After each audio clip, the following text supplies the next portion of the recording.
To prepare for mains examination. Mains की तैयारी में सबसे पहला पॉइंट जो मेरे हिसाब से बहुत महत्वपूर्ण है, सिलेबस।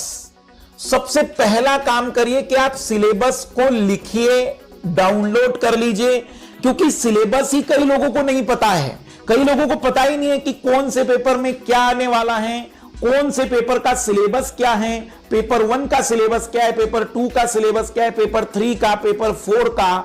तो सबसे पहले आप सिलेबस पर आइए और सिलेबस को अप टू डेट रखते हुए आज ही सिलेबस को अलग से मेंशन करते हुए किसी जगह पर स्पष्ट रूप से लिखा दीजिए कि ये मेंस का सिलेबस है, क्योंकि सिलेबस हमें बताएगा, वो हमारे लिए संविधान है यूपीएससी के सिलेक्शन में। वो हमें बताएगा कि क्या पढ़ना है और क्या नहीं पढ़ना। सिलेबस के बाद अगर दूसरा कोई महत्वपूर्ण पॉइंट है तो अब आप न्यूज़पेपर में एडिटोरियल पढ़ना शुरू करिए। न्यूज़पेपर के एडिटोरियल, क्यों एडिटोरियल पढ़ना चाहिए? उसकी टाइटल को बाद में पढ़ो, पहले उसके एडिटोरियल में बताई हुई पूरी जानकारी को पढ़ो और पूरी जानकारी के बाद ये सोचो कि ये किस विषय पर बता रहा है, और फिर उसका टाइटल देखो कि तुम जो सोच रहे थे और वो जो टाइटल दिया था सेम था क्या।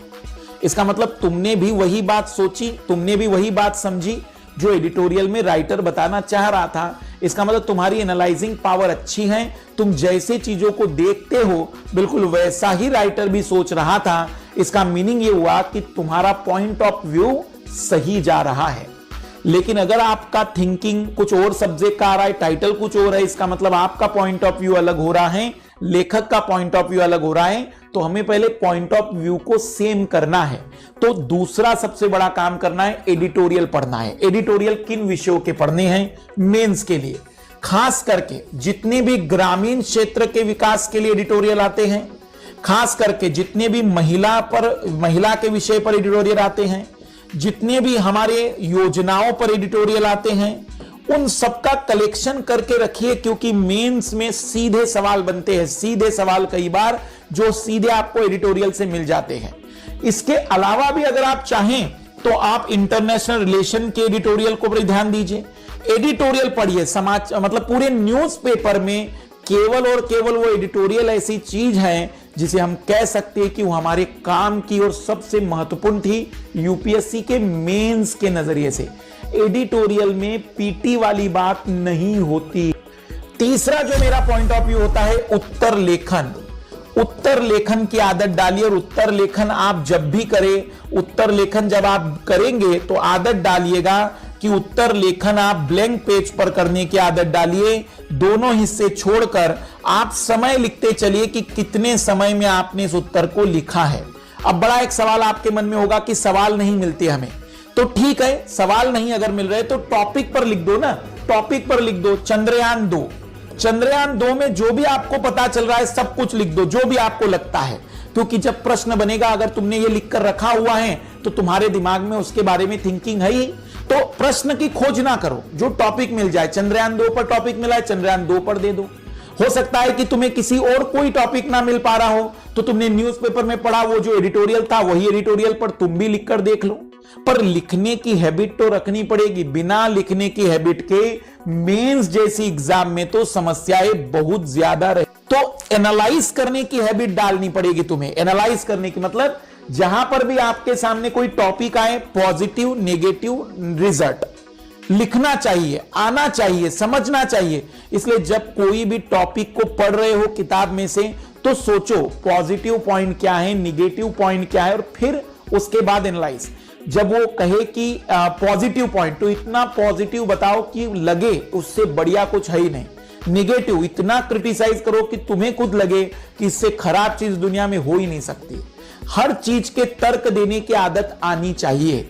अंतिम जो बात मैं इसमें समझाना चाह रहा हूं वो है शब्दावली। शब्दावली पर आप लोग ध्यान ही नहीं देते। जब उत्तर लेखन करें तो उत्तर लेखन में हमेशा ही याद रखिएगा प्रश्न का वाक्य और प्रश्न का अंतिम शब्द, ये बहुत महत्वपूर्ण होता है।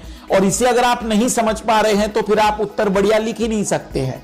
इसलिए मेंस की तैयारी में उत्तर लेखन अगर बहुत बढ़िया करना है तो शब्दावली पर ध्यान दीजिए। जैसे विवेचना, विश्लेषण, व्याख्या। विवेचना का तात्पर्य सामान्य रूप से अगर हम बात करें तो यह समानार्थी तीनों शब्द हैं, लेकिन यहां पर हम किसी एक पक्ष पर वर्णन न करके सारे पक्षों पर ध्यान देना, मतलब विवेचना, विश्लेषण, सकारात्मक और नकारात्मक, और फिर उसके बाद एक परिणाम, एक निष्कर्ष, और तीसरा व्याख्या, सरल भाषा में समझाना, हम उसे कहते हैं व्याख्या। तो ये तीनों शब्द लगभग समानार्थी है, लेकिन तीनों में अंतर है। विवेचना का मतलब सारे पक्षों पर ध्यान दीजिए, उसके जितने डायमेंशन है। विश्लेषण का मतलब सकारात्मक, नकारात्मक और फिर एक निष्कर्ष दे दीजिए। व्याख्या का मतलब सरल भाषा में समझाना। आप चाहे तो इन तीनों में निष्कर्ष दे सकते हैं, लेकिन कहीं पर लिखा हो टिप्पणी कीजिए, तो टिप्पणी का मतलब फिर आप टिप्पणीकार है। टिप्पणीकार कुछ भी लिख सकता है, सकारात्मक भी लिख सकता है, सकारात्मक भी लिख सकता है या नकारात्मक भी लिख सकता है, लेकिन कोई एक पक्ष चुन लिया टिप्पणीकार ने तो फिर वो अपने पक्ष से हटता नहीं है। तो जब आप टिप्पणी करने जाएंगे तो सकारात्मक या नकारात्मक कोई एक पक्ष चुन लीजिए और पूरी तरह से उसी विषय पर डेडिकेट होते हुए सारी बातों को बता दीजिए। इसलिए समझने की आदत डालिएगा ताकि मेंस के नजरिए से हम चीजों को बढ़िया से बढ़िया कवर कर सके। इसी टाइप के वीडियो के साथ फिर हमारी मुलाकात होती चली जाएगी। इसी टाइप के वीडियो के साथ फिर हम मुलाकात करेंगे। आप इस चैनल को सब्सक्राइब करते चलिए, लाइक करते चलिए, शेयर करते चलिए।